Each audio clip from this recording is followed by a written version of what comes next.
Feast of the Day. September 14th. The Exaltation of the Holy Cross. Feast Day, September 14th. In the Christian liturgical calendar, there are several different feasts of the cross, all of which commemorate the cross used in the crucifixion of Jesus. While Good Friday is dedicated to the Passion of Christ and the crucifixion, these days celebrate the cross itself, as the instrument of salvation. The most common day of commemoration is September 14th in Roman Catholicism and Eastern Orthodoxy. In English, it is called the Exaltation of the Holy Cross in the official translation of the Roman Missal, while the 1973 translation called it the Triumph of the Cross. In some parts of the Anglican Communion, the feast is called Holy Cross Day, a name also used by Lutherans. The celebration is also sometimes called Holy Rood Day. Tradition. According to Christian tradition, the true cross was discovered in 326 by Saint Helena, the mother of the Roman Emperor Constantine the Great, during a pilgrimage she made to Jerusalem. The Church of the Holy Sepulchre was then built at the site of the discovery, by order of Helena and Constantine. The church was dedicated 9 years later, with a portion of the cross.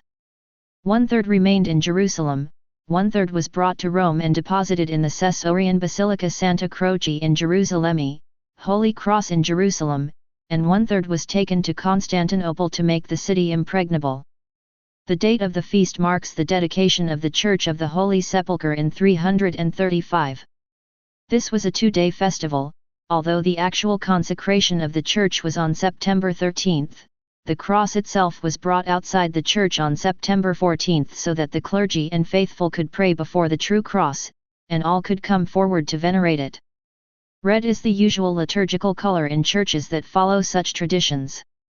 In Western Christianity, red vestments are worn at church services conducted on this day as well as Pentecost and other times of celebration.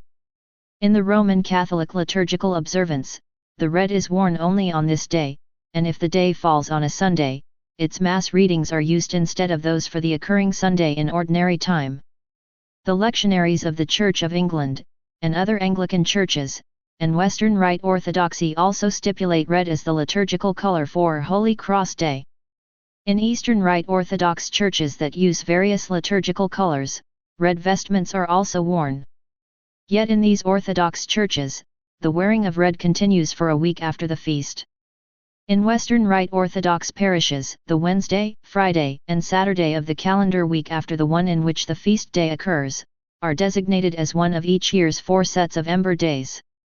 In New Calendar Western Rite Orthodox parishes, e.g. those under the Antiochian Diocese, these ember days are the week following September 14th.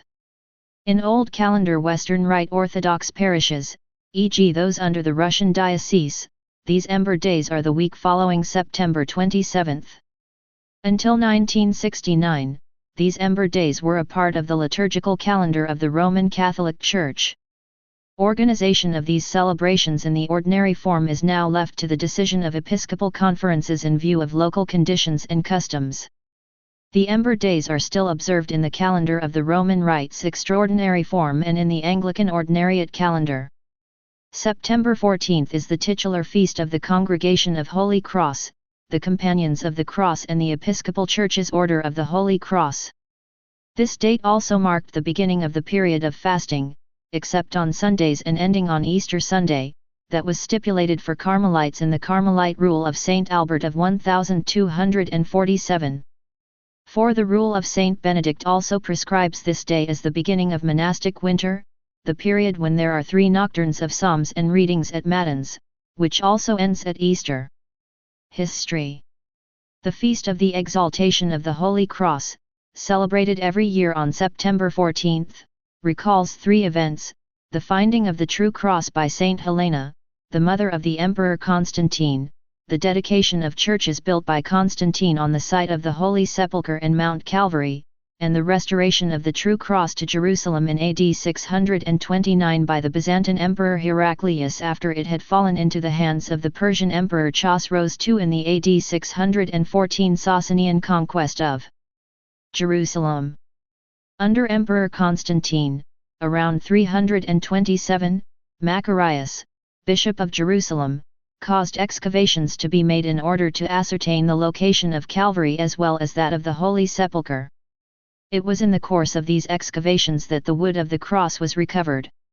It was determined by Macarius to be authentic. The crosses of the two thieves were also recovered, and for it, Constantine built the Basilica of the Holy Sepulchre. Comments. You know that in ancient times the cross was an instrument of torment. It was ignominious for any person to be crucified. It was a dishonor for the person, as well as for his family. Aware of this, St. Paul asked not to be crucified because he was a Roman citizen, and Roman citizens were not subject to crucifixion. He was beheaded with a sword because this was a privilege of the Romans. When our Lord Jesus Christ was crucified, therefore, he suffered a terrible humiliation.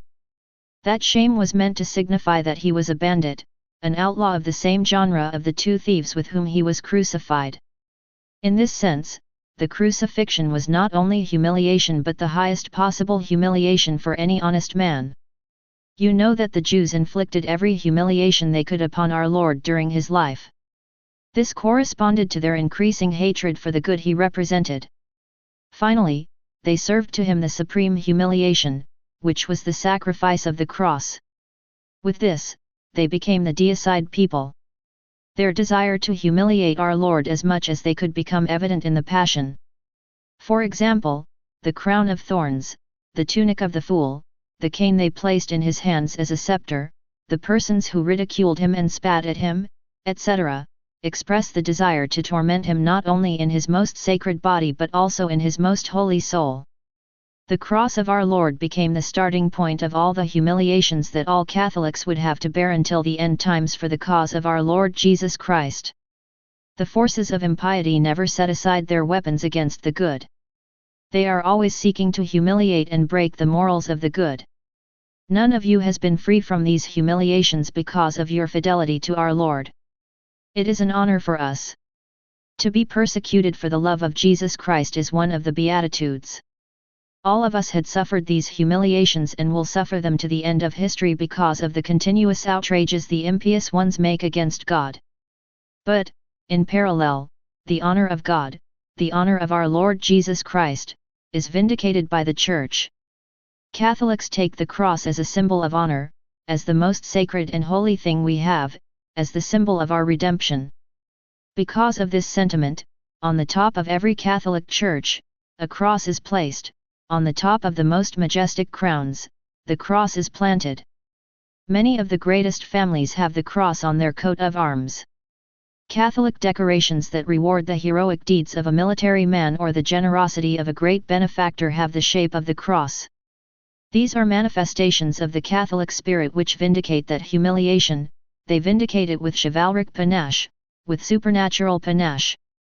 With this special manifestation of love, that is, a reaction against the outrage of the enemies, the Catholic Church celebrates the feast of the Exaltation of the Holy Cross. To exalt the Holy Cross is to glorify it. The word exalter in Latin means to elevate, to raise to a high place, which is to glorify. The first sign of this was the apparition of the cross in the sky to Constantine before the Battle of Milvia Bridge. Above that cross was written these words in hoc signo vinces under the sign of the cross, you will conquer.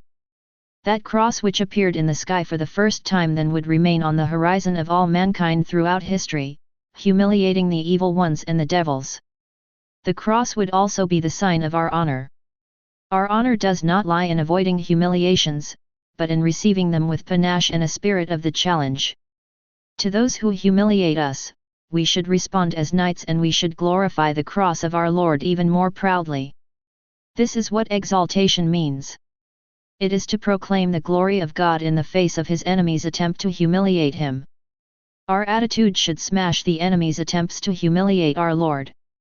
There is an ejaculation in the litany of the rogations, which is this: Ut inimicos sancti matris ecclesiae humiliar dignaris, te rogamus audi nos, that thou wouldst deign to humiliate the enemies of the Holy Mother Church, we beseech thee, hear us. So, the Church teaches us to pray for the humiliation of our enemies. Therefore, the best way to respond to the enemies who attempt to humiliate the cross of our Lord and his followers is to humiliate those enemies, it is to humiliate those who inflict humiliations.